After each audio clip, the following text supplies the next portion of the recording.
Guys, so welcome back to the new video. तो आज का ये वीडियो थंबनेल से और टाइटल से तो आप समझ ही गए होंगे कि ये वीडियो होने वाला है ओवरऑल स्ट्रेटजी को लेकर। मतलब जब भी हम किसी भी एग्ज़ाम की प्रिपरेशन को शुरू करते हैं तो किस तरह से हमें उस प्रिपरेशन को अप्रोच करना है। मतलब कोई भी स्टूडेंट जब किसी भी एग्ज़ाम के लिए अपना एक माइंडसेट प्रिपेयर करता है तो वो स्टार्टिंग में वो ये सोच तो लेता है कि हमें इस एग्ज़ाम की तैयारी करनी है, बट फिर भी उसके माइंड में इतने सारे डाउट्स होते हैं, इतने सारा कन्फ्यूजन होता है और बहुत कम एस्पायरेंट्स के पास में गाइडेंस होती है कि उनके सारे के सारे डाउट्स क्लियर हो जाएं। तो ये वीडियो कुछ रिलेटेड होने वाला है उन्हीं सारे क्वेश्चंस को लेके कि किस तरह से हम जो है अपनी प्रिपरेशन को स्टार्ट कर सकते हैं। एटलीस्ट इतना तो हमको आइडिया लगना चाहिए कि हम शुरू कैसे करें, क्योंकि जैसे जैसे हम स्टार्ट कर देते हैं धीरे धीरे खुद ब खुद चीज़ें सीखने लगते हैं।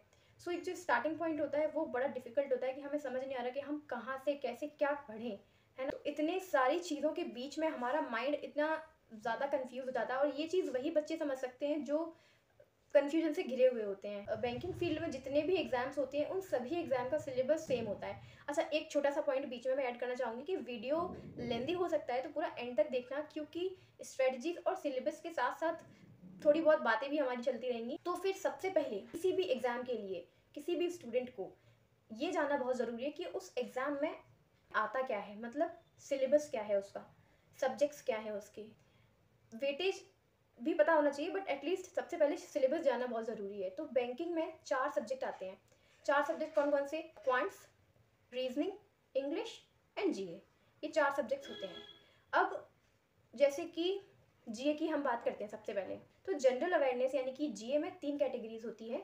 3 कैटेगरीज कौन कौन सी? एक छोटा सा पॉइंट यहाँ पर ऐड करती हूँ मैं कि जो भी सिलेबस होता है एग्जाम का, जस्ट लाइक कि आपने टारगेट बना लिया है, आपने माइंडसेट कर लिया है कि हमें बैंकिंग की तैयारी करनी है, तो अब उस सिलेबस को आप एक पेपर पर, क्योंकि आप बिगिनर हो तो इतनी जल्दी आपको सिलेबस याद होगा नहीं, है ना। तो सिलेबस को एक पेपर पर जैसे भी आप चाहो एक चार्ट बना के, जिस तरीके से भी आप करना चाहो, रफली किसी भी तरीके से सिलेबस को पूरा नोट कर लो, चारों सब्जेक्ट्स के सिलेबस को नोट कर लो। जिससे क्या होगा ना, और उस पेपर को ऐसी जगह पर चिपका दो कि वो आपकी आंखों के सामने बना रहे, है ना। मतलब जिस भी वॉल पे आपकी नज़र सबसे आ जाती है तो वहाँ पर चिपका दो उसको, जिससे कि आपकी नज़र बार बार उस सिलेबस पे पड़ेगी और कहीं ना कहीं धीरे धीरे हम उस सिलेबस को एनालाइज करना सीख जाएंगे। जस्ट लाइक कि जनरल अवेयरनेस में काफ़ी सारे टॉपिक्स होते हैं, ठीक है, काफ़ी सारे टॉपिक्स होते हैं, वो पूरा सिलेबस बना के चिपका दिया, मतलब ओवरऑल जो एक चार्ट होता है वो पूरा बना के चिपका दिया कि हाँ ये सब्जेक्ट्स हैं और उन सब्जेक्ट्स के ये टॉपिक्स होते हैं। तो एक ओवरऑल आइडिया तो हमको क्लियर हो ही जाएगा कि एटलीस्ट सिलेबस क्या है। क्योंकि मान लो हमने आज सिलेबस देख लिया गूगल पे, देख के कॉपी में लिखा, कॉपी बंद करके रख दी, अब वो कॉपी नहीं पता कहाँ रखी हुई है, तो वो सिलेबस लिखा लिखा रखा है बट पता नहीं कहाँ रखा हुआ है। तो एटलीस्ट और क्या होता है कि जब भी हम किसी कॉपी वगैरह में सिलेबस नोट कर लेते हैं ना, तो वापस से खोलने का पर्पज से ही हम उसको लिखते हैं कि बाद में कभी भी मन करेगा तो सिलेबस खोल के चेक कर लेंगे, बट ऐसा होता नहीं है। हम कॉपी खोलने में भी बहुत ज़्यादा आलस कर जाते हैं। तो इससे अच्छा आइडिया ये है कि आप पेपर पर बनाओ, अपना जो भी सिलेबस है उसको बना के चिपका दो, ठीक है। पहली चीज़ तो ये कि सिलेबस पता होना बहुत ज़रूरी है, कोई भी एग्ज़ाम हो। सिलेबस में अब जैसे कि 4 सब्जेक्ट्स आते हैं, ठीक है। सबसे पहले हम बात करेंगे जीए की, यानी कि जनरल अवेयरनेस की। जनरल अवेयरनेस को अगर हम कैटेगराइज करें तो वो 3 पार्ट्स में कैटेगराइज होता है। जैसे कि उसमें पहला पार्ट आता है कौन सा? करंट अफेयर्स का, बैंकिंग अवेयरनेस का, and third is static GK का। सेकंड जो सब्जेक्ट होता है वो है इंग्लिश। अब इंग्लिश की हम सबसे लास्ट में बात करेंगे। सेकंड सब्जेक्ट है रीजनिंग, कि रीजनिंग में कौन कौन से चैप्टर्स आते हैं। तो रीजनिंग को भी अगर हम कैटेगराइज करें तो वो 3 पार्ट्स में कैटेगराइज हो जाती है, ठीक है। 3 कैटेगरीज उसमें भी बन जाती हैं। जैसे कि एक तो आता है मिसलिनियस पार्ट। मिसलिनियस मतलब जिसमें कई सारे छोटे छोटे टॉपिक्स आते हैं, मतलब टॉपिक्स छोटे नहीं हैं, उनके क्वेश्चंस मेंस में भी बन के आते हैं, बट जो कई सारे टॉपिक्स हैं वो मिसलिनियस। एक पार्ट हो गया पजल का और सिटिंग अरेंजमेंट का, and third part is logical reasoning, जिसमें लॉजिकल रीजनिंग के भी कुछ चैप्टर्स आते हैं। तो 3 पार्ट्स इसके डिवाइड कर दिए। अब मिसलिनियस में भी कई सारे टॉपिक्स होते हैं। उस मिसलिनियस वाले पार्ट में 8 से 9 टॉपिक्स आते हैं, जैसे कि alpha numeric series, direction and distance, blood relation, coding decoding, inequality, order and ranking, syllogisms, input and output and data sufficiency. तो ये सारे टॉपिक्स उसमें आते हैं, ठीक है। तो अब बात करते हैं लॉजिकल रीजनिंग। तो लॉजिकल रीजनिंग में भी 5 से 6 टॉपिक्स आते हैं, जैसे causes and effects, course of action, statement and assumption, statement and arguments, statement and conclusion, inference from passage and decision making. तो ये जो लॉजिकल वाला जो रीजनिंग होती है ये टोटली बेस्ड होती है हमारी रीडिंग स्किल्स पर, ठीक है, मतलब अभी हम पहले ओवरऑल हमने सिलेबस की बात कर ली कि रीजनिंग में आता क्या क्या है, तो ये हो गया रीजनिंग का सिलेबस। अभी हम बात कर रहे हैं सिर्फ सिलेबस की, अभी हम बात स्ट्रेटजी की नहीं कर रहे हैं कि अभी हम स्टार्ट कैसे करें। पहले आप पूरा सिलेबस सुन लीजिए, फिर उसके बाद में हम बात करेंगे अप्रोच की, ठीक है। तो अब हम बात करने वाले हैं क्वांट्स की, यानी कि क्वांटिटेटिव एप्टीट्यूड की। उसमें कौन कौन से टॉपिक्स हैं, तो उसको भी फर्दर 3 पार्ट्स में डिवाइड कर देते हैं। जैसे कि एक होते हैं वन लाइनर आते हैं प्री के एग्जाम में, तो वन लाइनर में भी 4 टॉपिक्स होते हैं, जैसे कि सिंप्लीफिकेशन, नंबर सीरीज में भी 2 टाइप के आते हैं, जैसे कि एक आ जाता है रॉन्ग नंबर सीरीज, सेकंड आता है missing number series, and fourth है क्वाड्रेटिक इक्वेशन। तो ये 4 टॉपिक हैं। सेकंड पार्ट क्या है मैथ्स का, क्वांट्स का सेकंड पार्ट होता है डीआई का, जिसमें अब डीआई के कई सारे टाइप्स होते हैं। जब आप डीआई पढ़ोगे तो उसमें नीचे कई सारे टाइप कैटेगराइज कर दिए जाते हैं, जैसे पाई चार्ट डीआई होता है, रडार डीआई होता है, ग्राफ डीआई होता है, और कई सारे। फिर एक इम्पॉर्टेंट सेक्शन होता है मैथमेटिक्स का, वो होता है अर्थमेटिक में 12-13 टॉपिक्स होते हैं, ठीक है। तो ये सारे, अब वो 12-13 टॉपिक्स कौन कौन से होते हैं, time and work, time distance and speed, ratio, proportion, percentage, profit loss, mixture, ठीक है, boat and stream, probability, mensuration, ठीक है, और भी हैं। तो ये सारे जो हैं ये अर्थमेटिक के पार्ट हैं। अर्थमेटिक में ये सारे चैप्टर्स आते हैं। अब हम फाइनली स्विच करते हैं कि अब हम इनको प्रिपेयर कैसे करें।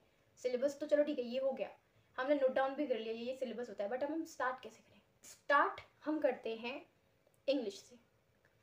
इंग्लिश में जो एक इंग्लिश सब्जेक्ट है ना, ये तो आप लोगों ने शायद सुन रखा होगा कि बैंकिंग की जो इंग्लिश आती है वो रीडिंग स्किल्स पर बेस्ड होती है, मतलब in comparison to other exams उनमें ग्रामर से रिलेटेड पूछा जाता है ज़्यादातर, बट बैंकिंग में रीडिंग स्किल्स जज की जाती हैं। रीडिंग स्किल्स से ही हम बैंक एग्ज़ाम को क्लियर कर सकते हैं, ठीक है, ये बात सच है। अब जो बैंकिंग का जो इंग्लिश सब्जेक्ट है उसका जो सिलेबस है उसके 4 पिलर्स हैं, reading, vocabulary, grammar and understanding. In 4 topics पर पूरा इंग्लिश का स्ट्रक्चर बना हुआ है। इंग्लिश की स्ट्रेटजी का एक पूरा वीडियो, कंप्लीट वीडियो मैंने ऑलरेडी चैनल पर अपलोड किया हुआ है, उसकी लिंक मैंने डिस्क्रिप्शन बॉक्स और कमेंट बॉक्स दोनों में दे रखी है। वहाँ पे मैंने इंग्लिश को बहुत अच्छे से एक्सप्लेन किया हुआ है, स्पेशली वो फ्री सोर्सेज के लिए है, और आप एक बार जाकर उसको चेकआउट कर लेना, क्योंकि वो वीडियो मैंने आई थिंक, मुझे याद नहीं है, बट हाँ 10 मिनट से ऊपर का वो वीडियो है और बहुत डिटेल में बनाया हुआ है वो वीडियो मैंने, आप एक बार उसको चेकआउट कर लेना।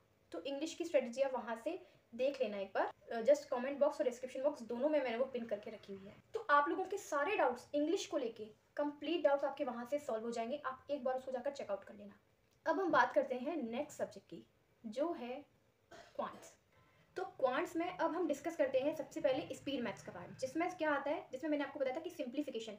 स्पीड मैथ्स में 4 टॉपिक हैं, सिंप्लीफिकेशन वगैरह, ये चारों टॉपिक बहुत सिंपल हैं, मतलब बहुत ज़्यादा सिंपल है, बस एक बार सीखना है, ये सिर्फ स्पीड पर बेस्ड है, ठीक है। अब स्पीड एकदम से तो नहीं आती किसी की भी।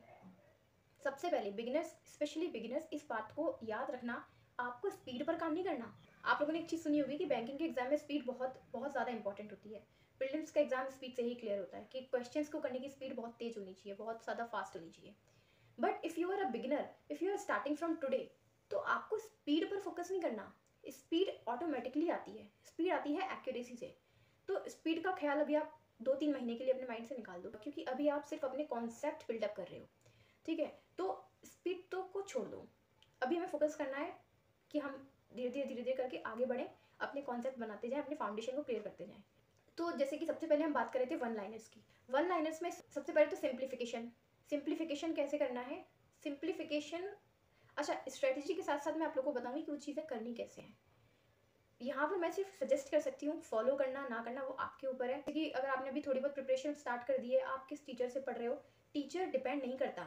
अगर आप किसी की भी स्ट्रेटजी वीडियो देख रहे हो तो ज़रूरी नहीं है कि आप उन्हीं टीचर्स को फॉलो करो जो आपको बताए जा रहे हैं, ज़रूरी नहीं है कि आप वही सोर्सेज को फॉलो करो जो आपको बताए जा रहे हैं।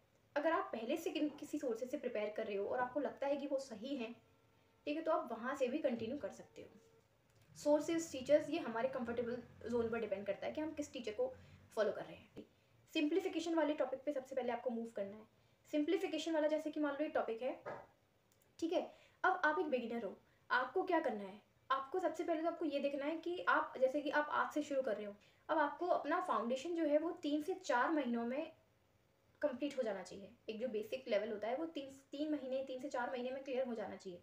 तो आप उतना मतलब कि उतना एवरेज लगा के अपना टाइम डिसाइड कर सकते हो कि जो पूरा ये सिलेबस है ये हमें कैसे कैसे कंप्लीट करना है। जैसे कि 3 से 4 महीने का, जैसे मान लो मैंने 3 महीने का एवरेज लिया कि आपको 90 दिनों में अपना जो एक बेसिक है वो क्लियर करना है। अब हम क्वांट्स में बात कर रहे हैं, जैसे कि एक सिंप्लीफिकेशन का टॉपिक है, ठीक है। तो सिंप्लीफिकेशन का टॉपिक आपको क्या करना है। अब जैसे कि सबसे पहले तो आप यहाँ पर बीच में मैं एक एडवाइस देना चाहूँगी कि आप अभी स्टार्ट कर रहे हो, करते टाइम हमारे माइंड में कई सारे कन्फ्यूजन ये आते हैं।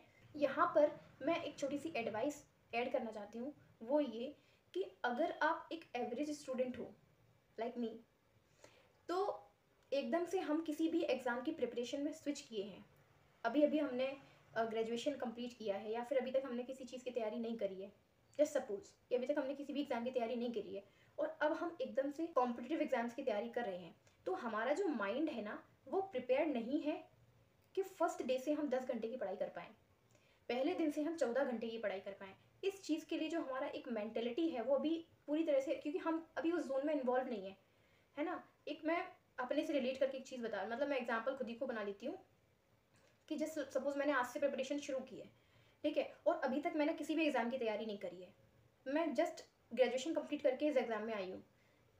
लेकिन ग्रेजुएशन लेवल पर भी हम कॉम्पिटिटिव एग्ज़ाम के कंपैरिजन में इतना नहीं पढ़ते हैं जितना हमें यहाँ पढ़ने की ज़रूरत होती है। तो कहीं ना कहीं हमारा माइंडसेट 10 से 12 घंटे पहले दिन से पढ़ने के लिए तैयार नहीं होता। अगर हम सोच भी लें कल से हम बैंकिंग की तैयारी शुरू करेंगे, कल से हमें 10 घंटे पढ़ना है, तो आप नहीं पढ़ पाओगे, क्योंकि माइंड जो है वो भले ही हमने बोल दिया खुद से लेकिन हम नहीं पढ़ पाएंगे। तो सबसे पहले ये माइंडसेट बनाना है कि हमको डेली हर सब्जेक्ट को टाइम देना है, ठीक है। 4 दिन हम कर लेंगे फिर हम नहीं कर पाएंगे 12 घंटे की स्टडी स्टार्टिंग में, ठीक है। तो माइंडसेट कैसे बनाना है कि चारों सब्जेक्ट्स को बराबर का टाइम देना है। बराबर का मतलब ये नहीं कि 3 घंटे जीए पढ़ रहे हैं, 3 घंटे ये पढ़ रहे हैं, 3 घंटे, ऐसा नहीं। जितनी उस सब्जेक्ट को ज़रूरत है उतना। पूरा एंड तक वीडियो देखना, मैं धीरे धीरे थोड़ा एक्सप्लेन करती हूँ। तो अभी हमारा माइंडसेट क्या उतना प्रिपेयर नहीं है, तो आपको ये चीज़ डिसाइड करनी है कि देखो 4 सब्जेक्ट होते हैं। अब आप अगर इसी साल के लिए एलिजिबल हो, जैसे लाइक कि आप 2023 में एग्ज़ाम दे सकते हो, तो 2023 के जो बैंकिंग एग्ज़ाम का टाइम होता है वो शायद सितंबर के समथिंग होता है ना। मतलब इसका ये है कि आपको जीए प्रिपेयर करना पड़ेगा, उसके 6-7 महीने पहले से आपको जीए जो है कंटिन्यू प्रिपेयर करना पड़ेगा, ये करंट अफेयर आपको प्रिपेयर करने पड़ेंगे। बट अगर आप जैसे 2024 के लिए एलिजिबल हो, 2023 के लिए एलिजिबल नहीं हो, तो करंट अफेयर करने की कोई प्रॉब्लम ही नहीं है, तो आपको करंट अफेयर नहीं करना है। But if you are eligible for 2023 then you have to prepare current affair. So मैं बस करंट अफेयर का यही एक मुद्दा था कि अगर आप 2023 के लिए एग्ज़ाम देने वाले हो तो आपको प्रिपेयर करना पड़ेगा। अब मैं क्या कह रही थी, हाँ, तो मैं ये बोल रही थी कि अभी अभी हमने स्टार्ट किया है, हम बिगिनर हैं। जैसे कि मान लो कि आप बिगिनर हो एक, और आपने अभी भी प्रिपेयर किया है, तो आप पहले दिन से 10 से 12 घंटे स्टडी नहीं कर सकते। शायद एक दिन कर लोगे, 2 दिन कर लोगे, बट 3-4 तीसरे चौथे दिन आप नहीं कर पाओगे। ऐसा क्यों? क्योंकि अभी हम उस एनवायरनमेंट में ठीक से इन्वॉल्व नहीं है। हमें धीरे धीरे करके अपने आवर्स स्टडी बढ़ानी है, स्टडी आवर्स बढ़ानी है, सॉरी, ठीक है। स्टार्टिंग में अप्रोच आवर्स पे मत रखना कि हमको 6 घंटे की स्टडी करनी है, हमको 7 घंटे की स्टडी करनी है। स्टडी का एक जो टारगेट है ना वो आपको रखना है। कैसे? स्टडी का टारगेट आपको रखना है टॉपिक वाइज, मतलब आप टारगेट वाइज स्टडी किया करो कि आज हमको ये टॉपिक करनी है, हमको ऐसा ऐसा पढ़ना है। घंटों से कंपेयर करोगे कि हमको इतने घंटे पढ़ना है, हमको इतने घंटे पढ़ना है, तो वो फिर माइंड सेट थोड़ा उसी टाइप का हो जाता है। तो क्योंकि स्टार्टिंग में हमको ज़रूरत है कि हम टॉपिक वाइज स्टडी करें। जैसे कि मान लो आज मुझे सिंप्लीफिकेशन कंप्लीट करना है, तो मुझे कंप्लीट करना है, ठीक है। तो अगर मैं यही सोच लूँ कि मैं 4 घंटे में सिंप्लीफिकेशन पढ़ूंगी, तो वो फिर 4 घंटे, मतलब हमारा जो माइंड होता है ना वो नंबर सुन के थोड़ा आलस हो जाता है, उसको आलस आ जाता है। जैसे कि मैंने अपने माइंड से बोल दिया 10 घंटे पढ़ाई करनी है, तो भाई शुरू करने से पहले ही दिमाग थक जाएगा। 10 घंटे पढ़ाई करनी है, 10 घंटे, ज़िंदगी में कभी 10 घंटे पढ़ाई नहीं की, आज कैसे करेंगे? तो जो हमारा माइंड है वो नंबर ऑफ आवर्स सुन के ही थक जाएगा। सबसे ज़्यादा आलसी तो यही है ना, ठीक है। तो इसको कभी मत बोलना कि 10 घंटे पढ़ाई करनी है, कि 12 घंटे पढ़ाई करनी है, ठीक है। अपने माइंड में एक ऊपर ऊपर से आइडिया लगा लेना कि हमको ऐसा ऐसा पढ़ना है, बट क्लियर जो एक डायरेक्ट इंडिकेशन है वो माइंडसेट पे कभी मत डालना, माइंड पे तो कभी मत डालना। बट जो एक डायरेक्ट इंडिकेशन आप अपने माइंड को दे देते हो ना, आज तो 11 घंटे ही पढ़ना है, तो पढ़ने से पहले ही वो कह देगा रहने दे, कल पढ़ लेंगे। तो हमेशा क्या टारगेट करना है कि हमको टॉपिक वाइज स्टडी करनी है। अब स्विच करते हैं सिंप्लीफिकेशन में। सिंप्लीफिकेशन, जैसे कि आपने फर्स्ट डे आपने शुरू किया सिंप्लीफिकेशन, क्योंकि ये जो 4 टॉपिक है ना स्पीड मैथ्स के, ये बहुत छोटे छोटे टॉपिक है और आप इन टॉपिक्स को जैसे कि मान लो आपने एक टॉपिक को 2 दिन भी दे दिए ना, चलो मान लो 3 दिन दे दिए, तो आप ईजिली कर लोगे, ठीक है, क्योंकि अभी आप पहली पहली बार पढ़ रहे हो, तो फिर एक टॉपिक को 3 दिन देना है। जैसे सिंप्लीफिकेशन का टॉपिक है, आप फर्स्ट टाइम पढ़ रहे हो तो 3 दिन दे दो। पहले दिन आपको क्या करना है, जैसे कि आपने डिसाइड किया है कि हमें 3 घंटे पढ़ना है क्वांट्स, तो 3 घंटे आप सिंप्लीफिकेशन अभी आप सिर्फ सीख रहे हो, आपको नहीं आता अभी तक, आपको चैप्टर्स की नॉलेज नहीं है, इसमें क्या पढ़ाएंगे कैसा पढ़ाएंगे, तो ये आप 3 घंटे तक मतलब आप अपने अकॉर्डिंग जो है टाइम डिवाइड कर लो कि मुझे इतने घंटे ये पढ़ना है, इतने घंटे वो पढ़ना है। जैसे जैसे आपका जो भी टाइम टेबल है, जो भी आपका शेड्यूल है, उस हिसाब से आप डिवाइड कर लो। तो पहला टॉपिक आप उठाओ सिंप्लीफिकेशन का। सिंप्लीफिकेशन में फर्स्ट डे आपको करना है, सिर्फ लर्निंग करनी है, सिर्फ लर्निंग एंड प्रैक्टिस दोनों नहीं करनी, सिर्फ सीखना है। और सीखना भी कैसे, जैसे वीडियो हम लेक्चर लेते हैं, फ्री हो या पेड हो कुछ भी हो, हम वीडियो लेक्चर ले रहे हैं तो साथ साथ में हमको टाइम भी मिलता है सॉल्व करने का, आप सॉल्व भी कर सकते हो, ठीक है। सॉल्व करते करते आप सीख भी रहे हो चीज़ों को, फिर एक्सप्लेनेशन भी सुन रहे हो टीचर का कि वो कैसे सिखा रहा है, कहाँ पे हमने मिस्टेक करी है, कहाँ पे हमने क्या किया है, वहाँ से आपकी लर्निंग हो रही है, तो वो आपको सीखना है। अगर आपको सिंप्लीफिकेशन का चैप्टर पढ़ते पढ़ते ईजी लगने लगा है तो आप थोड़ी सी स्पीड भी बढ़ा सकते हो, अगर आपको ईजी लग रहा है तो, वरना आप नॉर्मल स्पीड पे देखो। तो जितना आपको टाइम लग रहा है आप उसको टाइम दो। फर्स्ट डे आपको लर्निंग करनी है, सेकंड डे आपको प्रैक्टिस करना है। अब लर्निंग जैसे आपने मान लो 2-3 घंटे के आपने लेक्चर्स ले लिए, अब रात को सोते टाइम अगर आप कंफर्टेबल हो तो फिर आप 10-15 क्वेश्चंस की प्रैक्टिस कर लो, वरना प्रैक्टिस का जो टाइम है वो आप अगले दिन रख सकते हो, 1 घंटा 2 घंटा 3 घंटा, मतलब मैक्सिमम क्वेश्चंस जो है ना ये स्पीड मैथ्स वाले टॉपिक के, इनमें आपको 750+ क्वेश्चंस करने, मतलब नियरली अगर 100 क्वेश्चंस भी कर सकते हो तो अच्छी बात है। वैसे स्टार्टिंग में इतनी स्पीड नहीं आती है, हम बहुत आराम से सॉल्व कर पाते हैं स्टार्टिंग तो, लेकिन आपको ये टारगेट रखना है कि आपको 50+ क्वेश्चन तो सॉल्व करनी है, और वो भी सेल्फ, किसी वीडियो के थ्रू नहीं करने। स्पीड मैथ्स वाला जो पार्ट है वो आपको किसी PDF से या किसी बुक से सॉल्व करना है। PDF भी काफ़ी सारी मिल जाती है ऑनलाइन, फ्री PDF तो बहुत सारी है, डाउनलोड किया, सॉल्व करने में लग गए। 50+ का टारगेट कर लो, क्योंकि स्टार्टिंग में अगर हम 100 क्वेश्चंस का टारगेट लेंगे ना, जैसे हाँ सॉरी 3 दिन बोला है मैंने कि 3 दिन आपको प्रैक्टिस करनी है, तो एक दिन 50 क्वेश्चंस, एक दिन 50 क्वेश्चंस, 100 क्वेश्चन सॉल्व हो गए। तो 3 दिन आपने क्या किया, 3 दिन आपने सिंप्लीफिकेशन का टॉपिक निपटाया, ठीक है। मैं कंसीडर कर रही हूँ कि आप एक बिगिनर हो, आपने 3 दिन में सिंप्लीफिकेशन का टॉपिक निपटाया। पहले दिन आपने लर्निंग करी, सेकंड डे आपने 50 क्वेश्चन लगाए, एंड थर्ड डे आपने 50 क्वेश्चन लगाए। इसी तरह से आप अब सेकंड चैप्टर स्टार्ट कर दोगे अपना, जैसे कि क्वाड्रेटिक इक्वेशंस।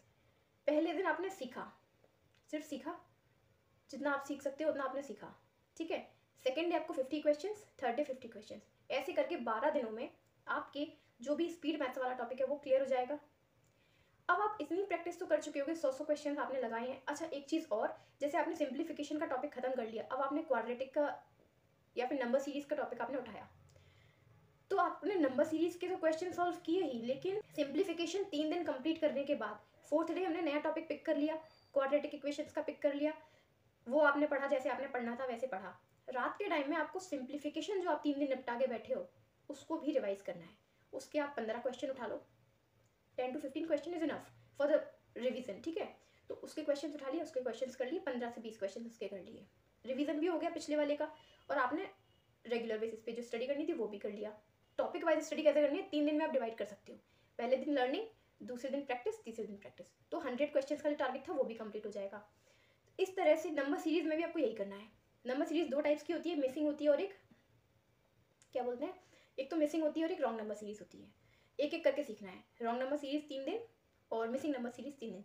अच्छा नंबर सीरीज जब आप फर्स्ट टाइम पढ़ते हो तो आपको थोड़ा सा टाइम लगता है, तो नंबर सीरीज की तो रेगुलर प्रैक्टिस रखना ही रखना, क्योंकि नंबर सीरीज की थोड़ी अप्रोच होने में, डेवलप होने में थोड़ा सा टाइम लग जाता है, तो उसमें परेशान नहीं होना कि नंबर सीरीज इतना देर से क्यों हो रहा है। अगर आप नंबर सीरीज के क्वेश्चन 50 भी अगर नहीं सॉल्व कर पा रहे हो तो कोई बात नहीं, 30 कर लो, 25 से 30 कर लो, क्योंकि उसमें थोड़ा सा टाइम टेकन होता है वाला चैप्टर, उसको बनाने में थोड़ा टाइम लगता है, तो परेशान नहीं होना। 3 दिन करके देखो चीज़ों को, अपने आप धीरे धीरे आना शुरू हो जाएंगी। 12 दिन बाद आप ये सब चीज़ें कंप्लीट करके बैठे हो गए, 4 टॉपिक पढ़ लिया आपने 12 दिन में। अब आपको जैसे आपने स्पीड मैथ्स खत्म कर लिया, अब आपको ये छोड़ना नहीं है, अब आपको हर दिन आपको 10-10 क्वेश्चंस उठाने हैं, सॉल्व करना है। टाइम लग रहा है लगने दो, बट एटलीस्ट 10-10 क्वेश्चंस का तो टारगेट रखना ही रखना है कि हमने 4 टॉपिक पे अपनी मेहनत की है, 12 दिन की मेहनत करी है, या फिर अगर आपके 1-2 दिन आगे भी हो जाते हैं तो कोई प्रॉब्लम नहीं है। इतनी मेहनत हमने जब की है तो अब हमको रेगुलर बेसिस पे ये क्वेश्चंस बनाने हैं। बनते हैं तो ठीक, नहीं बनते हैं तो सॉल्यूशन देख कर सीख लेना है। 10 क्वेश्चंस का डेली का टारगेट फिक्स कर लो। आई होप कि इतनी बातें आपको समझ में आई होंगी। तो ये तो हो गया स्पीड मैथ्स वाला पार्ट कि आपको कैसे करना है। अब हम बात करते हैं हमारा अर्थमेटिक वाला पार्ट। अर्थमेटिक वाले पार्ट को हम कैसे करें। अर्थमेटिक की फाउंडेशन बनने में थोड़ा सा टाइम लग जाता है, तो परेशान नहीं होना है। हमको एवरी डे हमें मेहनत करने की ज़रूरत है उस पर। अर्थमेटिक का आपने जैसे कि एक चैप्टर उठाया परसेंटेज का, वैसे एक अर्थमेटिक के ऊपर मैंने एक डिटेल स्ट्रेटजी बनाई हुई है, आप लोगों ने इसको बहुत पसंद किया था। तो अगर आपको लगे कि मैंने यहाँ पर शॉर्ट में बताया तो आप वो डिटेल स्ट्रेटजी को वहाँ से भी जाकर देख सकते हैं। मैंने इंग्लिश की वीडियो की और अर्थमेटिक की वीडियो की, दोनों की ही लिंक मैंने नीचे मेंशन कर रखी है, तो वहाँ पे जाके उसको भी एक बार देख लेना अगर आपको यहाँ ठीक से समझ नहीं आए। वैसे मैं यहाँ पर भी पूरा डिटेल ही समझा रही हूँ कि अर्थमेटिक में जो जैसे 12-15 टॉपिक हैं, तो उनमें क्या करना है, आपको सबसे पहले क्या उठाना है, रेशियो का चैप्टर। तो आपने जैसे कि सबसे फर्स्ट टाइम उठाया रेशियो। अच्छा, मैथमेटिक्स में नोट्स बनाना इंपॉर्टेंट नहीं होता, क्योंकि ऐसे आप कितने क्वेश्चंस के नोट्स बनाओगे, बट अगर आपको कहीं लग रहा है कि ये चीज़ हमको नोट करनी चाहिए, जैसे कि कुछ इंपॉर्टेंट बताया अगर टीचर ने और ये हमको नोट करना चाहिए, तो वो आप कर सकते हो। बट अगर कहीं पे क्वेश्चंस को आप नोट करने की बात करें, मन में आए कि हमें क्वेश्चन नोट करने चाहिए नहीं करने चाहिए, तो नहीं करने चाहिए। नोट्स वगैरह मैथमेटिक्स में नहीं बनाए जाते, बाकी आपकी चॉइस है। तो अब हम बात करने वाले हैं अर्थमेटिक सेक्शन की, कि अर्थमेटिक को कैसे करें। तो अर्थमेटिक करने के लिए आपको क्या करना है, सबसे पहले तो 12 टॉपिक होते हैं अर्थमेटिक में। अगर आप अर्थमेटिक के एक टॉपिक में 5 दिन देते हो तो 12 पंजे 60, एक टॉपिक में आपने 5 दिन दिए, टोटल अर्थमेटिक को करने में आपको 60 डेज लगेंगे। और अगर एक्स्ट्रा रखना है तो 10 दिन ऊपर बढ़ा लो, 20 दिन ऊपर बढ़ा लो, 80 डेज। 3 महीने का हमने एवरेज लिया था ना, तो मिनिमम 60 डेज। एक टॉपिक पे 5 दिन दिए तो 60 डेज, क्योंकि हमको एक बेसिक अंडरस्टैंडिंग डेवलप करनी है, एक बिगिनर के लेवल से ऊपर उठना है। तो अब आपने अर्थमेटिक में सबसे पहले आप उठाओगे रेशियो एंड प्रपोर्शन का चैप्टर। रेशियो वाले चैप्टर में आपको क्या करना है, अभी आप एक सीखने की प्रोसेस पर हो, लर्निंग स्टेज पर हो, आपको सीखना है। 2 दिन आपने वीडियो लेक्चर्स के थ्रू सीखा, ठीक है, वीडियो लेक्चर्स के थ्रू आपने 2 दिन सीखा। आवर्स आप अपने हिसाब से डिसाइड कर सकते हो कि आपको दिन में 3 घंटे पढ़ना है, 4 घंटे पढ़ना है, उस हिसाब से। लेकिन एक चीज़ मेंशन करूँगी कि पढ़ना आपको चारों सब्जेक्ट है, पढ़ना आपको चारों सब्जेक्ट है। ये नहीं कि आज पूरे दिन मैथ्स पढ़ लिया, ठीक है, कल रीजनिंग पढ़ लेंगे, परसों इंग्लिश पढ़ लेंगे, ऐसा नहीं करना। तीनों सब्जेक्ट्स, चारों सब्जेक्ट्स को every day you have to learn, ठीक है। तो अब आपने क्या किया, अर्थमेटिक में आपने रेशियो उठाया, रेशियो में आपने दिए 5 दिन, आपको 5 दिन देने हैं। तो आपको 5 दिन कैसे देने हैं, 5 दिन आपको ऐसे देने हैं कि आपने 2 दिन आपको करनी है learning with the help of any teacher. जिस टीचर से आप पढ़ रहे हो, जिससे आप कंफर्टेबल हो पढ़ने में, जिससे आपको समझ में आता है कि हाँ ये टीचर से पढ़कर हमें अच्छे से समझ में आता है, उससे पढ़ना है, ठीक है। तो आपको जैसे 2 दिन आपको लेक्चर्स कंप्लीट करना है, जो भी बेसिक क्वेश्चंस हैं, जो भी अंडरस्टैंडिंग है, जितनी आप डेवलप कर सकते हो, वो आपको 2 दिन में या 3 दिन में आपको अच्छे से, कि माइंड आपका बिल्कुल भर जाए कि हाँ यार हमने अब सीख लिया है, अब हमको अप्रोचेज आने लगी है चीज़ों की, कैसे हमको क्वेश्चन अटेम्प्ट करना है, ये चीज़ हमने सीख ली है। अब हमें क्वेश्चन बनाने का मन कर रहा है, 2-3 दिन तो आप अच्छे से बढ़िया से वीडियो देखोगे नहीं, सिर्फ क्वेश्चन सॉल्व भी करोगे टीचर के साथ साथ, ठीक है। तो आपको 2-3 दिन तो आपको सिर्फ लेक्चर से पढ़ना है, सिर्फ लेक्चर से। अब वो लेक्चर्स 1 घंटे की भी हो सकते हैं, 1.5 घंटे की भी हो सकते हैं, डिपेंड होता है कि टाइम लेंथ कितनी है उनकी। फिर बचे हुए 2 दिन, जैसे कि मान लो आपने 2 दिन लेक्चर से सीखा, अब 3 दिन बचे हैं, 3 दिन आपको प्रैक्टिस करनी है। क्या करना है, सिर्फ प्रैक्टिस करनी है इजी क्वेश्चंस की, बिल्कुल बेसिक लेवल क्वेश्चंस की। तो 3 दिन आपको प्रैक्टिस करनी है। सोर्सेज वगैरह जितने भी हैं वो मैंने अर्थमेटिक वाली वीडियो में बताए हुए हैं कंप्लीट, ठीक है। वो मेरा जो एक वीडियो है वो अर्थमेटिक पर ही बेस्ड है पूरा, कि अर्थमेटिक को कैसे कंप्लीट करना है, ठीक है। तो वो आप एक बार चेकआउट कर लेना उस वीडियो को भी। तो अर्थमेटिक को आप इस तरह से अप्रोच करनी है कि आपने रेशियो उठाया, 5 दिन आपने रेशियो किया, जो रेशियो में मैंने टेक्निक बताई है वही टेक्निक एवरी चैप्टर में आपको लगानी है। धीरे धीरे करके आप सभी चीज़ों पे अपनी कमांड बना लोगे। इस तरह से तो अर्थमेटिक कंप्लीट करनी है। अर्थमेटिक के बाद आता है डीआई का पोर्शन। अब हम बात करते हैं डीआई की। डीआई कैसे करें, डीआई 4 टाइप की होती हैं जो प्रीलिम्स में आती हैं।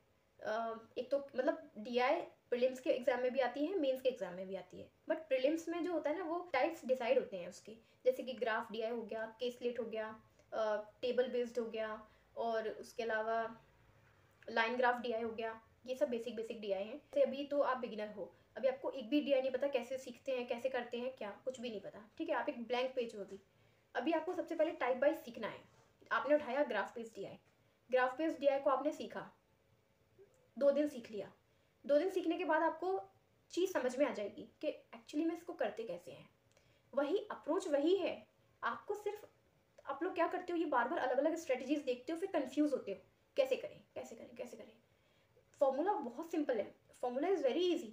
आपको सिर्फ किसी भी टॉपिक को आपको अपना टाइम देना पड़ेगा, ठीक है। आपने जैसे कि ग्राफ डी आई उठाया, ग्राफ डी आई में आपने 2 दिन आपने सीखने में दे दिए, टीचर के साथ लगातार टाइम से टाइम मिला के कर रहे हो आप उन चीज़ों को, फिर बचे हुए दिनों में आपको उन्हीं चीज़ों की प्रैक्टिस करनी है, ठीक है। इस तरह से आप उन चीज़ों को बनाना सीख जाओगे। लेकिन एक चीज़ ध्यान रखना, आपने एक टॉपिक कंप्लीट कर दिया है, अब आप दूसरे टॉपिक पर स्विच कर रहे हो।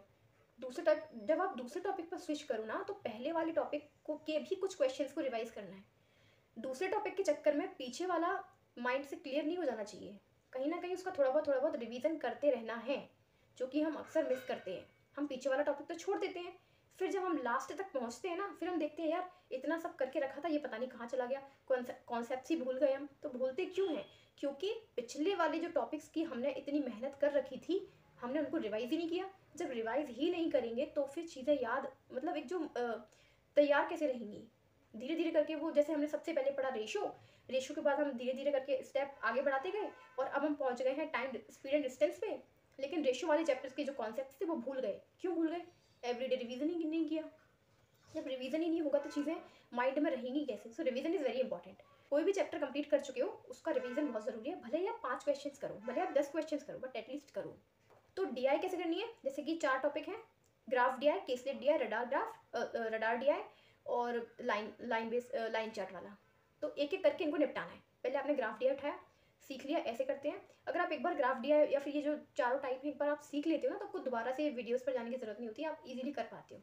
बस ये चीज़ें, सभी चीज़ें एक चीज़ मांगती हैं, वो होता है प्रैक्टिस। अगर आप प्रैक्टिस इनफ कर रहे हो, अगर आप प्रैक्टिस को अपना टाइम दे रहे हो ना, सारे टॉपिक के कॉन्सेप्ट एकदम क्लियर हो जाएंगे।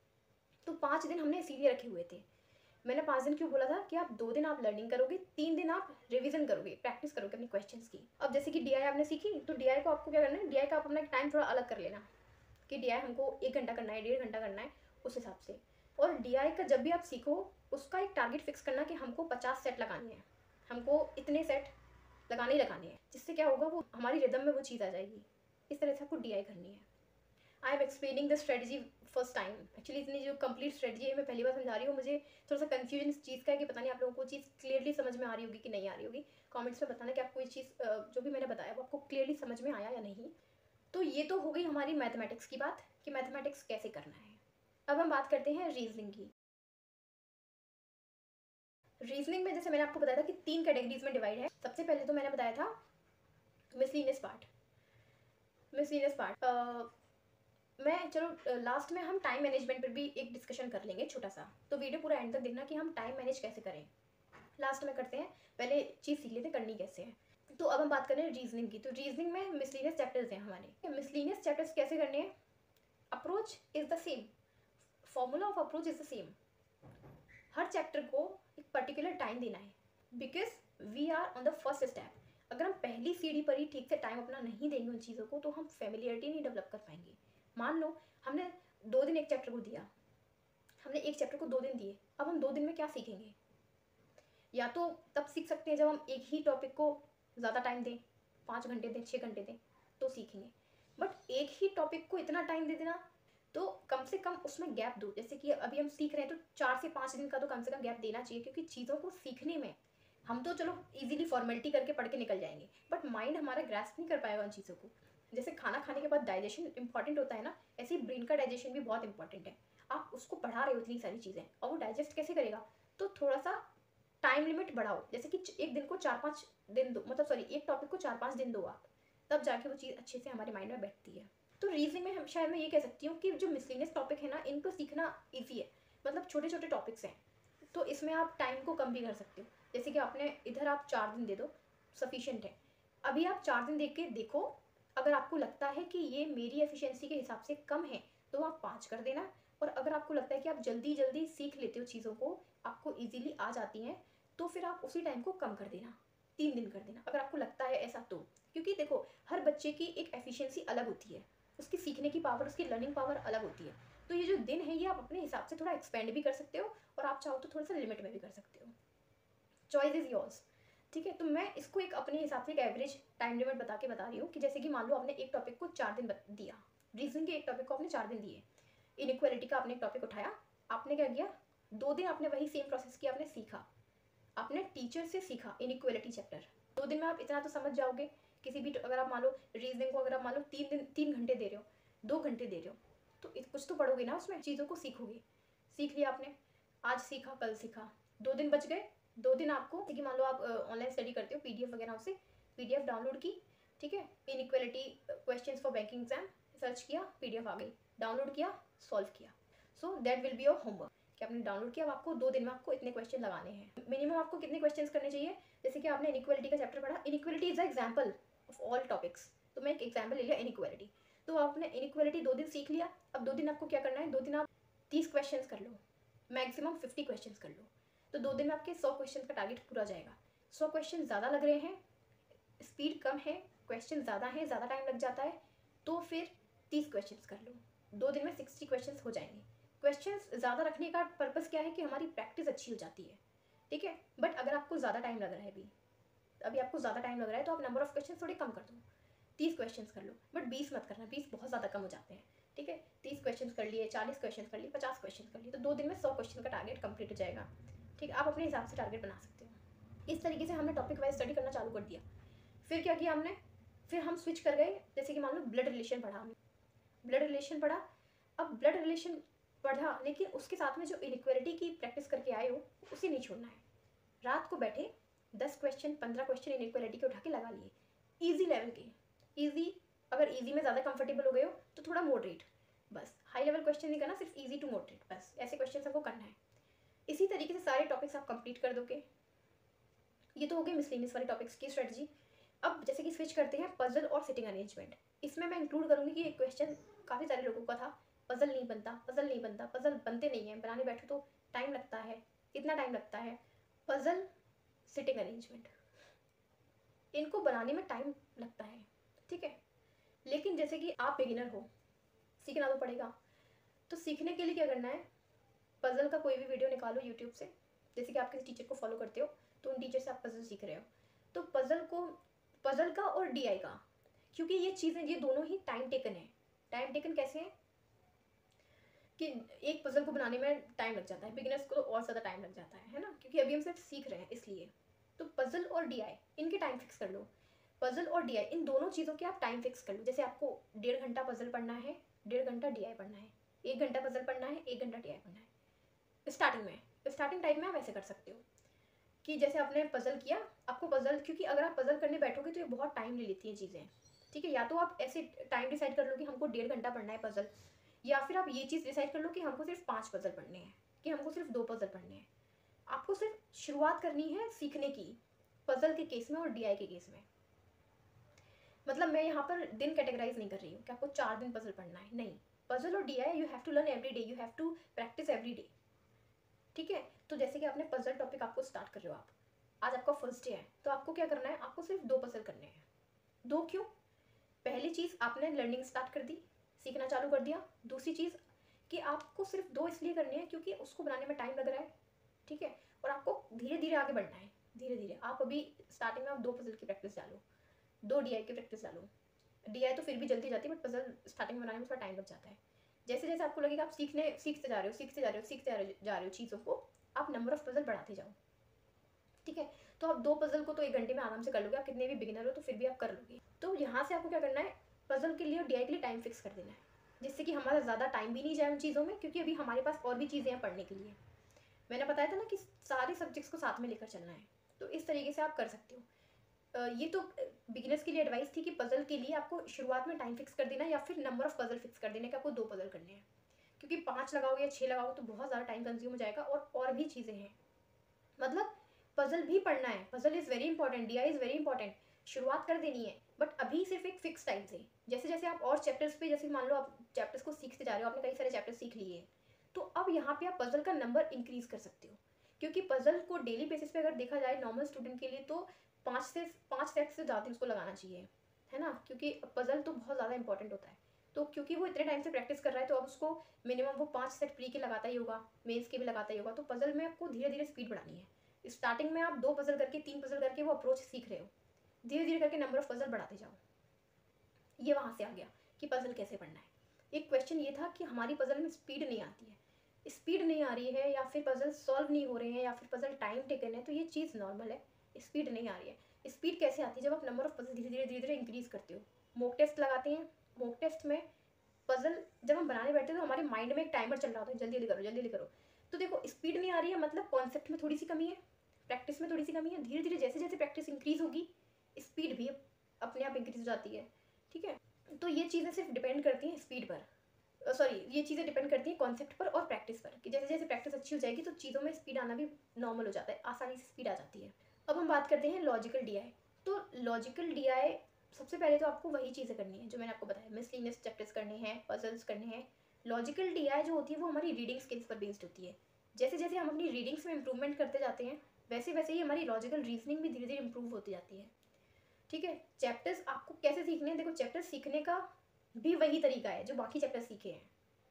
ठीक है, चैप्टर सीखने का भी एक वही तरीका है जो बाकी सारे चैप्टर्स हमने जैसे सीखे हैं, वही तरीका यहाँ पे भी है। सिर्फ चैप्टर को सीखो जिस टीचर से सीख रहे हो, सीखने के बाद काम आपका है। टीचर ने अपना काम कर दिया कि उसने आपको सिखा दिया, अब आपको उस जो लर्निंग जो आपने करी है उसको आपको कैसे एक्सपैंड करना है बाय द प्रैक्टिस। आप जैसे जैसे चैप्टर्स की प्रैक्टिस करोगे ना चीज़ें ऑटोमेटिकली आपको आ जाएंगी। ठीक है, तो ये भी वहीं से डायरेक्टली वैसे ही है। सो लॉजिकल रीजनिंग में आपको, लॉजिकल रीजनिंग को तो भी आप थोड़ा होल्ड पर रखो, पहले जितनी और चीज़ें वो आपको सीखना है वो सारी चीज़ें सीखना शुरू करो। अब हम बात कर रहे हैं करंट अफेयर की, यानी कि जनरल अवेयरनेस की। जनरल अवेयरनेस भी मैंने 3 टाइप्स में कैटेगराइज किया था। फर्स्ट क्या था? बैंकिंग अवेयरनेस, सेकंड था करंट अफेयर एंड थर्ड था स्टैटिक जीके। बैंकिंग अवेयरनेस के लिए ऑनलाइन फ्री भी कई सारे वीडियोस डले हुए हैं। मैं यहाँ पे फ्री और पेड की बात नहीं कर रही हूँ, मैं यहाँ पे बात कर रही हूँ सिर्फ लेक्चर्स की।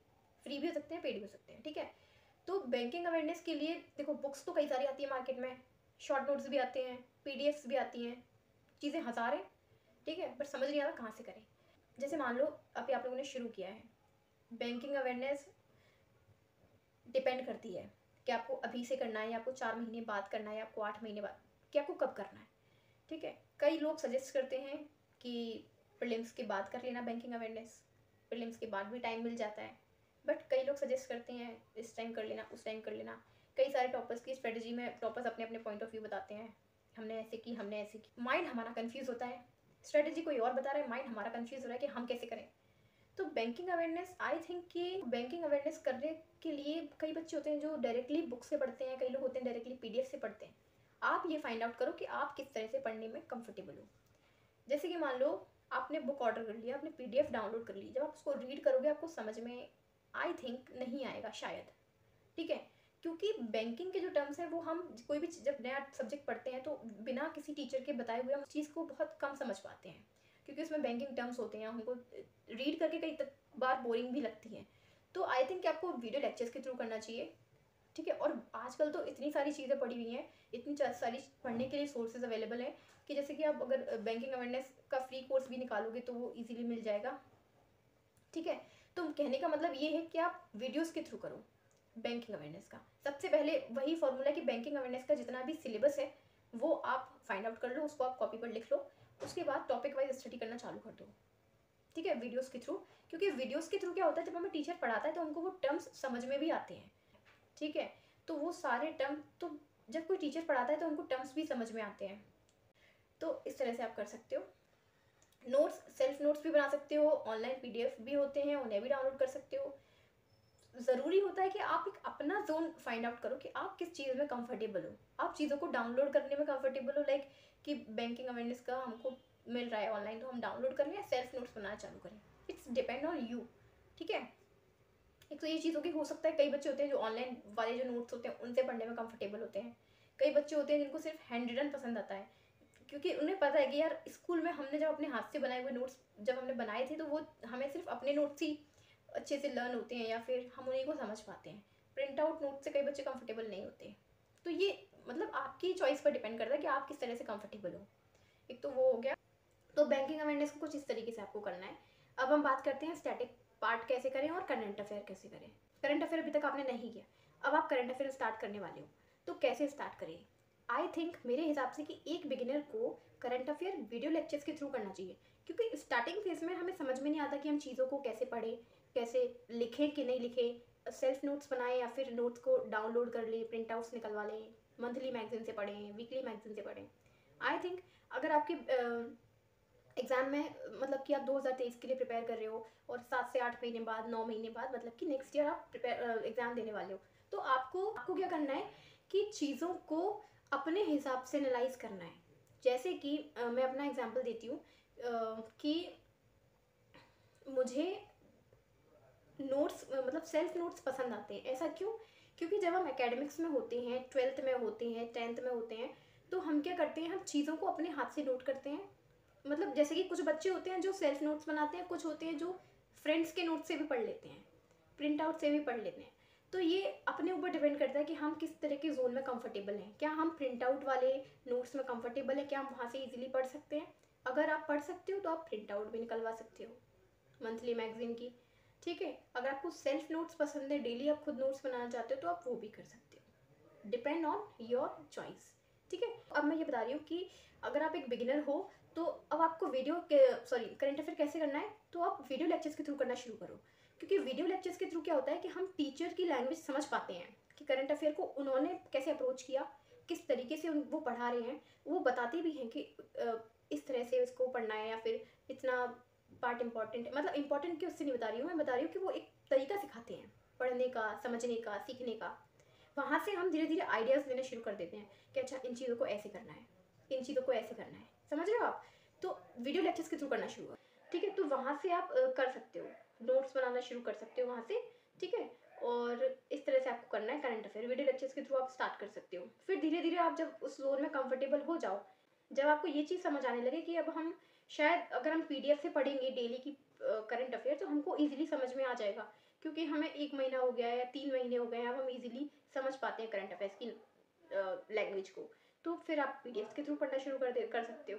ठीक है, स्टार्टिंग में ज़रूरत लर्निंग की होती है, इसलिए वीडियो लेक्चर्स के थ्रू करो। बैकग्राउंड नॉइज को थोड़ा सा अवॉइड करना। ठीक है, तो आप इस तरह से वहाँ से शुरुआत कर सकते हो करंट अफेयर्स की। स्टैटिक पार्ट कैसे करना है? जब हम करंट अफेयर पढ़ते हैं, साथ साथ में ढेर सारा स्टैटिक पार्ट उसी से जुड़ा हुआ होता है, तो लिंक करके पढ़ना है।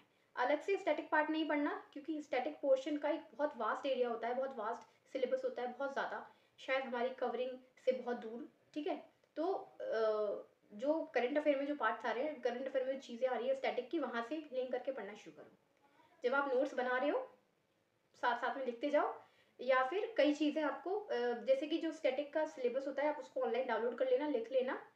लिखने के बाद में कई चीज़ें होती हैं जिनकी लिस्ट भी बन सकती है, जैसे कि नेशनल पार्क्स हो गए, जैसे कि कैपिटल्स हो गई, ठीक है, करेंसी हो गई। ये सब तो लिस्ट फॉर्मेट में भी अगर हम एक पेज पर लिख के रख लेते हैं, तो उन सबका जो है इजीली हमको एक ही जगह पर याद कर सकते हैं। ठीक है, जैसे कि मान लो आज के करंट अफेयर में हमारे कोई कंट्री आई, न्यूजीलैंड आया, सिंगापुर आया, कुछ भी आया, तो क्या किया हमने, उन दोनों जितने भी आपके कंट्री हैं, तो आप एक पेज लो, पेज पर डालो कंट्री कैपिटल करेंसी, वहाँ पर आप लिस्ट बनाना शुरू कर सकते हो कि जैसे कि ये जो कंट्रीज़ हैं ये अभी न्यूज़ में चल रही हैं, तो हम जब भी रिवीजन करेंगे तो हम सारी कंट्रीज़ का साथ में रिवीजन कर सकते हैं। इसी तरीके से आप जो और भी चीज़ें हैं उनकी भी आप लिस्ट बना सकते हो। ठीक है, अब जिन चीज़ों की लिस्ट नहीं बन सकती, उन्हें आप करंट अफेयर का जो आपका जो भी रजिस्टर है, जो भी आपके नोट्स है जिसमें भी आप बना रहे हो, वहाँ पर नोट डाउन कर लो। इससे क्या होगा कि हमारा जो स्टैटिक पार्ट है वो एक एक पेजेस में कहीं ना कहीं प्रिपेयर होता हुआ चला जाएगा। जैसे कि अपॉइंटमेंट्स हो गए, जब आप करंट अफेयर पढ़ना शुरू करोगे तो डेली के कई सारे अपॉइंटमेंट्स होते हैं। अपॉइंटमेंट्स को आप उस जो डेली के जो शॉर्ट नोट्स बना रहे हो उस वाले रजिस्टर में मत करो। एक पेज पेज लो, पेज के ऊपर डाल दो जनवरी के अपॉइंटमेंट्स मंथ वाइज। उसमें आप जब करंट अपॉइंटमेंट्स जब आप नोट करना शुरू करोगे तो काफ़ी सारे अपॉइंटमेंट्स हो जाएंगे, तो सारे के सारे अपॉइंटमेंट्स हमारे एक ही जगह पे तैयार हो जाएंगे। स्टार्टिंग में थोड़ी सी मेहनत लगेगी, बट जब आप एग्ज़ाम देने के लिए प्रिपेयर हो जाओगे, जब आप एग्ज़ाम दोगे तो एग्ज़ाम से पहले रिवाइज करना वो बहुत ईजी हो जाएगा। स्ट्रेटजी ये है। देखो, जो हम पहले टॉपिक में जो स्ट्रेटजी लगाते हैं वही स्ट्रेटजी सारे टॉपिक्स में लगती है। तो मैंने यहाँ पे एक एक टॉपिक को उठा के आपको समझा दिया कि इस तरीके से करना है। आई होप आप समझ गए होंगे।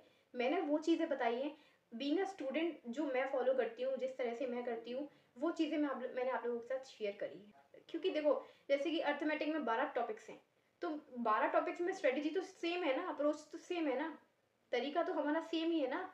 तो वही एक जो टॉपिक में मैंने आपको रेशियो में जो समझाया है, वही चीज़ आपको सारे टॉपिक्स में अप्लाई करनी है। आई होप कि आप समझ गए होंगे।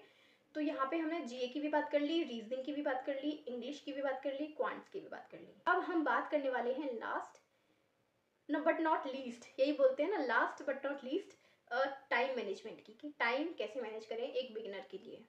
तो सबसे पहले, if you are new on this channel then please do subscribe, like and share and also comments, ठीक है। वीडियो अच्छा लगा, अच्छा नहीं लगा, जो भी आपके रिव्यूज़ हैं, क्योंकि देखो पता है, कोई भी एक जो इतनी बड़ी जो स्ट्रेटजी है ना, मतलब कंप्लीट जो स्ट्रेटजी है, ये मैं फर्स्ट टाइम शेयर कर रही हूँ।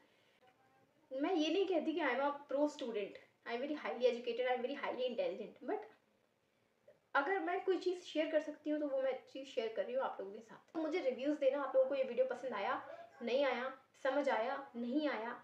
अगर समझ नहीं आया तो क्या समझ नहीं आया, ठीक है, ये सब मुझे कमेंट्स में बताना, क्योंकि मेरे लिए आपके कमेंट्स बहुत इंपॉर्टेंट होते हैं, क्योंकि मैं हर कमेंट रीड करती हूँ और मुझे बहुत अच्छा लगता है जब आप लोग मुझे इतना सारा सपोर्ट करते हो, इतना सारा अप्रिशिएशन मुझे मिलता है आप लोगों से, ठीक है। तो ये सब, अब हम बात कर रहे हैं टाइम मैनेजमेंट की।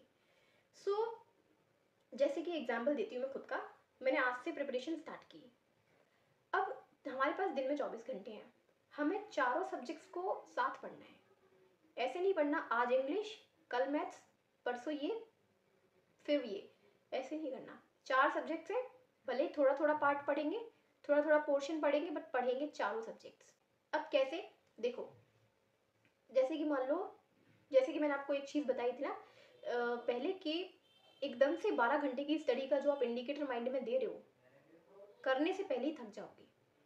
सबसे पहले टॉपिक डिसाइड कर लो, भाई मुझे आज से स्टार्ट करना है तो चारों सब्जेक्ट्स को साथ में लेना है। जस्ट लाइक सबसे पहले मैं पढ़ूंगा सिंप्लीफिकेशन, ठीक है, क्योंकि बिगिनर है तो मैं एक बिगिनर के हिसाब से समझा रही हूँ कि सबसे पहले मुझे पढ़ना है सिंप्लीफिकेशन।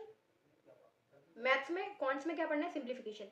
रीजनिंग में क्या पढ़ना है, जस्ट लाइक कि सिलॉक्स पढ़ना है, ठीक है। मैथ्स में सिंप्लीफिकेशन हो गया, रीजनिंग में सिलॉक्स हो गया।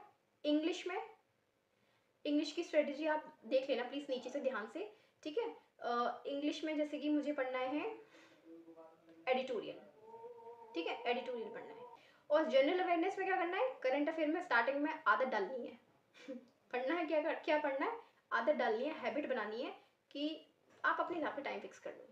अच्छा रहेगा कि आप मॉर्निंग में अगर आप कर रहे हो तो, ठीक है। तो करंट अफेयर का लेक्चर लेना है, आपने डिसाइड कर लिया कि आपको क्या पढ़ना है। सबसे पहले डिसाइड करना है कि आपको आज पढ़ना क्या है, मतलब कि टू डू लिस्ट आपने अपनी बना ली है। अब आप अपनी टू डू लिस्ट में आप चाहो तो टाइम मेंशन कर दो आगे डैश लगा के, कि मुझे सिंप्लीफिकेशन पढ़ना है, मुझे 3 घंटे पढ़ना है। कहने का मतलब ये, देखो आर्ट्स तो हमको डिसाइड करने पड़ेंगे कि हमको कितने आर्ट्स वो चीज़ करनी है, बट मैं ये बोल रही थी कि अपने माइंड में डायरेक्टली ये चीज़ मत डालना 15 घंटे की पढ़ाई करनी है, 10 घंटे की पढ़ाई करनी है, फिर दिन भर हम गाते रहते हैं, कल तो मुझे इतना पढ़ना है, कल तो मुझे इतने घंटे पढ़ना है, कल मुझे इतने घंटे पढ़ना है। पहले से ही हम अपना माइंड सेट और अपना जो माइंड मेकअप है कुछ इस तरह कर लेते हैं कि हमारा माइंड, जो कि हम अंदर से हैं, अभी तक हमने किसी एग्जाम की तैयारी नहीं करी, मान लो, मैं सिर्फ एक मान लो इसलिए लगाती हूँ कि हर बच्चे, हर अपनी अपने लिए कैटेगरीज होती हैं, ठीक है, कि अभी तक मान लो हमने कोई एग्जाम की प्रिपरेशन नहीं की है, एकदम से इधर स्विच करना है थोड़ा सा डिफिकल्ट होता है। तो खुद को डराओ मत कहीं कहीं कि 15 घंटे की स्टडी करनी है, 15 घंटे की स्टडी करनी है, ठीक है। तो जब आप टू डू लिस्ट बनाओ उसमें शांति से अपना टाइम जो है वो डिनोट कर दो, सामने लिख दो कि इंग्लिश में, अच्छा जैसे कि मैथ्स में इतना ये वाला टॉपिक पढ़ना है तो इसमें हम इतना टाइम देंगे, रीजनिंग में ये करना है तो रीजनिंग में 2.5 घंटे देंगे, करंट अफेयर का 1 घंटे का लेक्चर है तो करंट अफेयर 1 घंटा, इंग्लिश तो इंग्लिश अपने हिसाब से टाइम आपने दे दिया। जैसे कि मैथ्स को 3 घंटे दे दिए, रीजनिंग को 2.5 घंटे दे दिए, करंट अफेयर को 1 घंटे का लेक्चर होता है तो अच्छा हाई स्पीड मत करना, क्योंकि स्टार्टिंग में हम एक बिगिनिंग स्टेज पर होते हैं तो हम कई बार अपनी स्मार्टनेस दिखा के हाई स्पीड पे चीज़ों को देखते हैं, स्पीड को बढ़ा लेते हैं। तो कोशिश करना कि नॉर्मल स्पीड पर देखो, ठीक है, क्योंकि नॉर्मल स्पीड पर इसलिए कि चीज़ें अच्छे से समझ में आनी चाहिए। तो 1 घंटे का सीए का लेक्चर हो गया। एडिट जो भी आप इंग्लिश में आपने डिसाइड कर लिया कि इंग्लिश में ये पढ़ना है, इंग्लिश में आपने उसका टाइम डिनोट कर दिया। तो मिनिमम आप कितना भी पढ़ोगे तो 8 से 9 घंटे तो आराम से 10 घंटे भी हो सकते हैं, इतना तो आपका कवर हो ही जाएगा, ठीक है। तो वो चीज़ें आप कहीं ना कहीं ऑटोमेटिक लाइन से आप करते जाओगे करते जाओगे करते जाओगे। इससे क्या हुआ, आपने डायरेक्टली माइंड को बोला भी नहीं कि 10 घंटे पढ़ना है और आप पढ़ भी लोगे। क्योंकि जब हम दिन शुरू सुबह से बोलना शुरू कर देते ना कि आज हमें 16 घंटे की स्टडी करनी है, आज हमें 10 घंटे की 12 घंटे की स्टडी करनी है, तो फिर हम 8 घंटे भी ठीक से नहीं पढ़ पाते हैं। तो चीज़ों को करते जाओ, बस करते जाओ, पता भी नहीं चलेगा, वो चीज़ कंप्लीट भी हो जाएगी और जितना हमने कहीं सोच के रखा था कि हमको इतने घंटे पढ़ना था तो वो भी हम पढ़ लेंगे। इस तरह से आप जब धीरे धीरे चीज़ों को करना शुरू कर दोगे, मतलब less thinking and more doing, ऐसे ही बोलते हैं ना कुछ, कि कम सोचो और ज़्यादा करो, तो वो चीज़ें अपने आप होती हुई चली जाएंगी। आई होप कि ये वीडियो आप लोगों को पसंद आया होगा। पसंद आया हो तो लाइक करना, वीडियो को चैनल को सब्सक्राइब करना और कमेंट्स करके बताना चीज़ें समझ में आई या नहीं आई। नहीं आई तो क्यों नहीं आई, कौन सी चीज़ थी वो समझ नहीं आई, कमेंट करना, सब कुछ बताना मुझे। तो फिर मिलते हैं अब अगले स्टडी ब्लॉग में।